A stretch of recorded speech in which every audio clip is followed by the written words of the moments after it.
જય રામાપીર વાલા ખેડૂત મિત્રો, કેમ છો? મજામાં જ? તો આજે આપણું અમારું નાનકડું બાઇક લઈને આપણે ખેતરમાં આવી ગયા છીએ અને આજે આપણે ખેતરમાં રેલવવા માટે પાણી વાળી દીધું હતું અને આજે હું મારા ખેડૂત ભાઈઓ માટે એક દિલથી વાત કહેવા માગું છું, જેથી મારા ખેડૂત ભાઈઓને થોડા ઘણો લાભ થશે અને ફાયદો પણ થઈ શકે છે.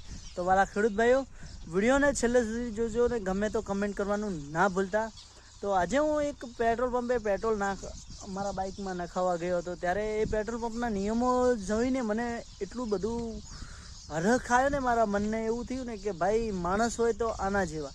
કારણ કે એ પેટ્રોલ પંપે તમે જુઓ તો જો રિક્ષા જાય તો એને પેટ્રોલ ના મળે, પછી ગાડી જાય તો એને પેટ્રોલ ડીઝલ ના મળે, મોટી ગાડી જાય તો એને ડીઝલ ના મળે, અને જ્યારે ખેડૂત જાય ત્યાં પોતાનું ટ્રેક્ટર લઈને તો એને ફૂલ ટોકી ભરીને ડીઝલ આપવામાં આવે છે. જ્યારે ખેડૂતનું બાઇક હોય તો એને ફૂલ ટોકી ભરીને પેટ્રોલ પણ આપવામાં આવે છે. અને એનું રીઝન એક જ છે મારા વાલા ખેડૂત ભાઈઓ, કે ખેડૂતો ખેતી કરશે તો આપણે જીવન જીવીશું.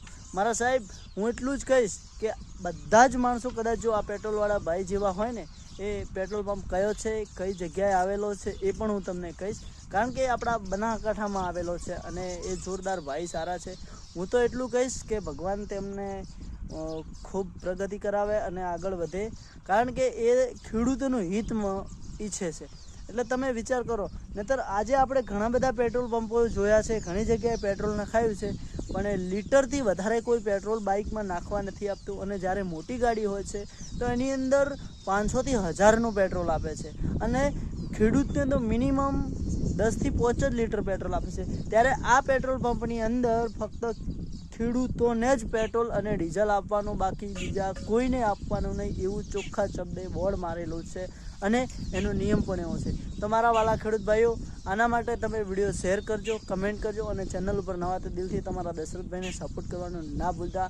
અને નેક્સ્ટ વિડીયોમાં એ પેટ્રોલ પંપ પણ હું તમને બતાવીશ અને એ પેટ્રોલ પંપનું નામ પણ શું છે એ પણ કહીશ. તો જય રામાપીર. રામાપીરને માનતા હોય તો કમેન્ટ જરૂર કરજો મારા વાલા ખેડૂત મિત્રો. જય જવાન, જય કિસાન.